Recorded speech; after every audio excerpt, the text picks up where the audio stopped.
दोस्तों नमस्कार, स्वागत है आपका यूट्यूब चैनल एबी टेक में। आज है 3 फरवरी 2026 और जान लेते हैं आज की महत्वपूर्ण खबरें। सबसे पहले यहां पर देखिए अपडेट है कि मुख्य परीक्षा में प्रदेश विशेष से पूछे गए प्रश्न। यहां पर बात हो रही आरओ परीक्षा को लेकर के।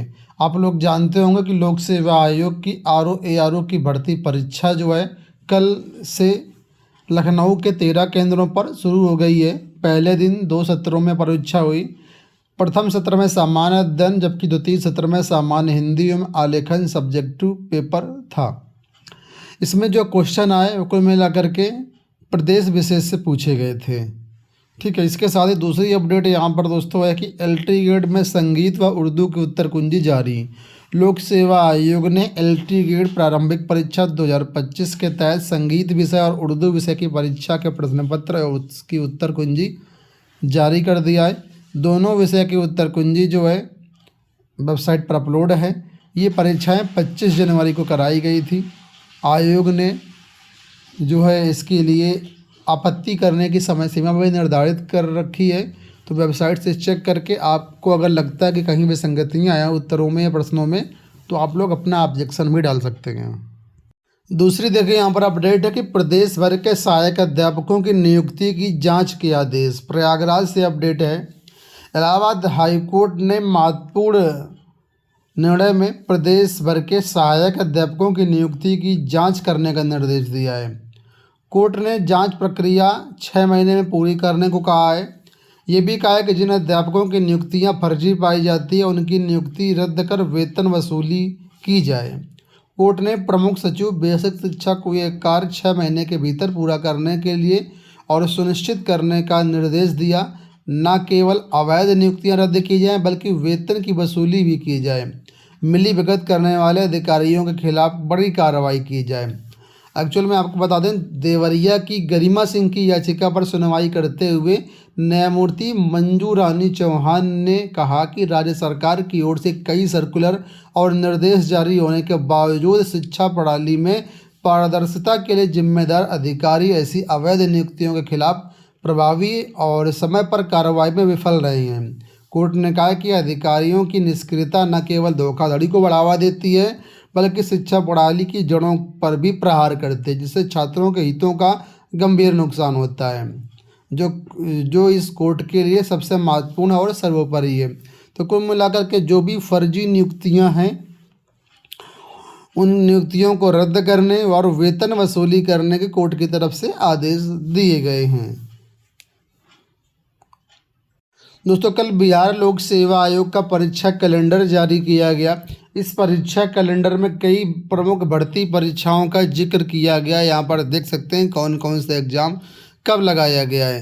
लेकिन यहाँ पर सबसे जो एक बहुप्रतीक्षित भर्ती थी शिक्षक भर्ती, जिसको आप TRE-4 के नाम से जानते हैं, उस TRE-4 का कहीं पर कोई भी जिक्र नहीं किया गया है। इससे शिक्षक भर्ती की तैयारी करने वाले जो अभ्यर्थी है उनको काफ़ी जो है निराशा हुई है। अगली अपडेट है कि टीजीटी पीजीटी के 30,000 पदों एवं प्राथमिक शिक्षक भर्ती को लेकर के दिया गया ज्ञापन। तो 2 फरवरी कल प्रतियोगी छात्र प्रतिनिधिमंडल के शीतला प्रसाद ओझा ने बताया कि प्रदेश के लाखों छात्रों के भविष्य को देखते हुए शिक्षा निदेशालय प्रयागराज को 30,000 पदों का डाटा नहीं भेजा गया है। उसी के संबंध में प्रतियोगी छात्र दिनेश यादव ने माध्यमिक शिक्षा निदेशक डॉक्टर महेंद्र देव जी को संबंधित ज्ञापन दिया और ये मांग की कि सदन में जो भी शिक्षकों के पद हैं उनका डाटा भेज करके 30,000 पदों पर भर्ती परीक्षा कराई जाए। इसके साथ ही जो प्राइमरी में बड़े पैमाने पर पद रिक्त हैं, जहाँ पर काफ़ी लंबे समय से भर्तियाँ नहीं आई हैं, तो प्राथमिक में भी रिक्त पदों को अध्याचन ले करके भर्ती करने की मांग की गई। इसका डिटेल्ड वीडियो कल हमने दिखाया था आपको।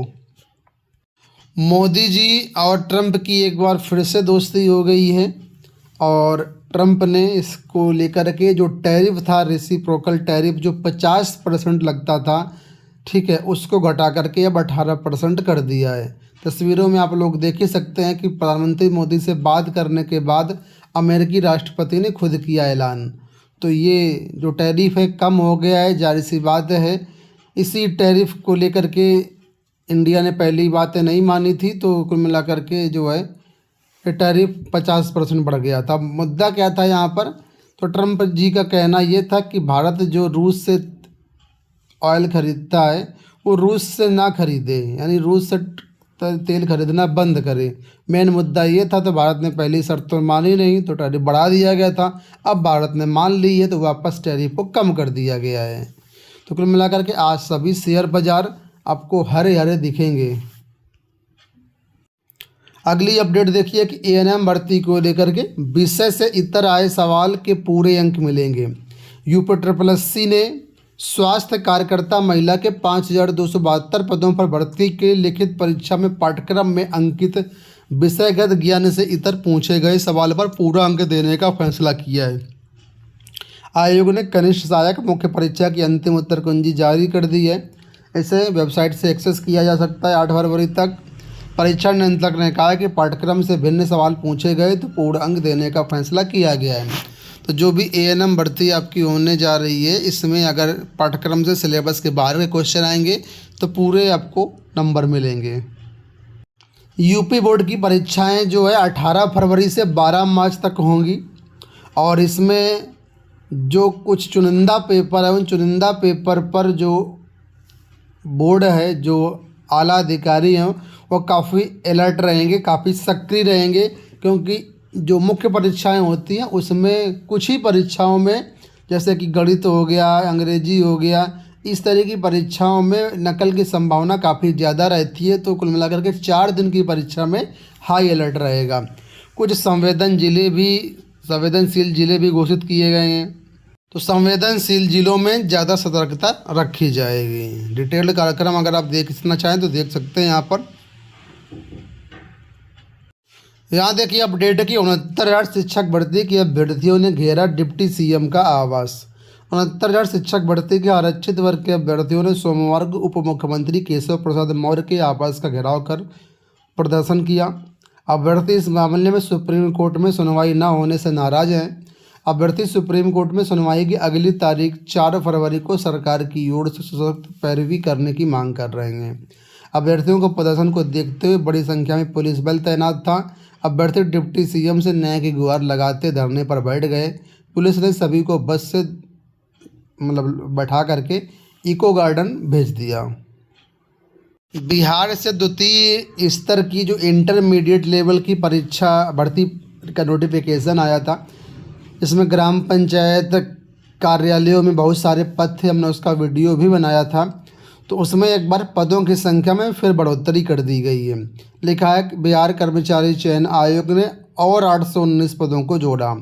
तो पहले यहाँ पर जो पद थे वो 24,492 थे। अब इन पदों में और बढ़ोतरी कर दी गई है, 25,311 पद कर दिए गए हैं। ठीक है, तो कुल मिलाकर के जो भी अभ्यर्थी हैं वो लोग यहाँ पर देख रहे हैं, आवेदन अभी चल रहे हैं। 16 फरवरी तक आप लोग इसमें आवेदन कर सकते हैं। ग्राम पंचायत अधिकारी स्तर की सबसे ज़्यादा भर्तियाँ यहाँ पर हैं। डिटेल्ड वीडियो चैनल पर अवेलेबल है। इंटर पास अभ्यर्थी यहाँ पर फॉर्म भर सकते हैं। ये हो गई दोस्तों आज की सारी सूचनाएं। इस वीडियो में इतना ही। धन्यवाद।